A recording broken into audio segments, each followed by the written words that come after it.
Aujourd'hui, je vous propose une spécialité tunisienne, la mlokhia. Une amie m'a gentiment apporté les ingrédients de Tunisie en plus.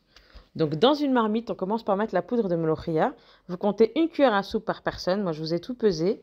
J'ai 150 g de mlokhia que j'ai tamisé. On va mettre avec 200 g d'huile d'olive. On mélange bien avec une spatule hors du feu. Ensuite, on va la mettre sur un feu moyen doux. Attention, il ne faut pas que la mlokhia brûle et l'huile d'olive non plus. Donc le feu doit être très bas. On mélange pendant 2 bonnes minutes et on va ajouter de l'eau bouillante. Pour 100 g de mlokhia, on met 2 litres d'eau. Pour 150 g, j'ai mis 3 litres. Attention, si on met trop d'eau, qu'elle est trop liquide, c'est pas bon. Donc on mélange bien. On peut s'aider d'un fouet au début si on a besoin. Et on gratte bien le fond de la casserole. Surtout, il ne faut pas qu'elle accroche. Donc on va bien mélanger pendant les 5 premières minutes, à feu moyen doux surtout. Dès qu'on commence à avoir des bulles, on baisse à feu très très doux. On mélange et on va couvrir, mais sans couvrir complètement. Comme sur la vidéo, on laisse un petit espace ouvert.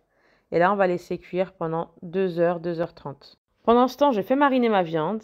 Ici, j'ai du veau. Je vais mettre du sel, du poivre. On ne met pas trop de sel parce que la mlokhia est déjà salée. Une demi-cuillère à café de poivre. Une bonne cuillère à soupe de table. Une cuillère à soupe de falfel marhi.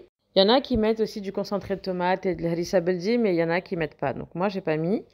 Ensuite, je mets une tête d'ail que j'ai hachée. J'ai mis un tout petit fond d'eau dans le bol où j'ai haché mon ail. Je vais l'ajouter à la marinade. Comme ça, je vais bien mélanger.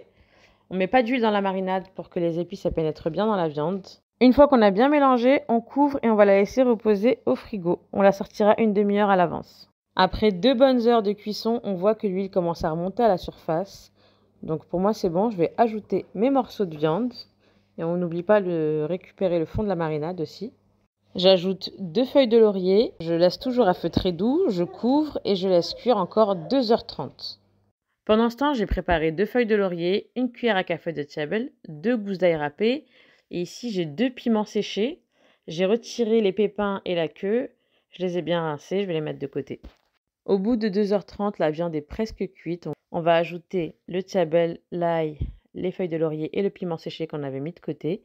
Et on va laisser cuire encore 30 minutes de plus. Si vous trouvez que la viande n'est pas assez cuite, vous prolongez la cuisson de 30 minutes. Ça, c'est un plat que je vous recommande de préparer la veille ou le matin tôt pour le soir. Et c'est un plat qu'on accompagne avec du pain. Bon, je sais que les gens du Nord et du Sud ne font pas la même recette, mais les Tunisiens et les Tunisiennes, je vous attends en commentaire pour me dire ce que vous en pensez surtout.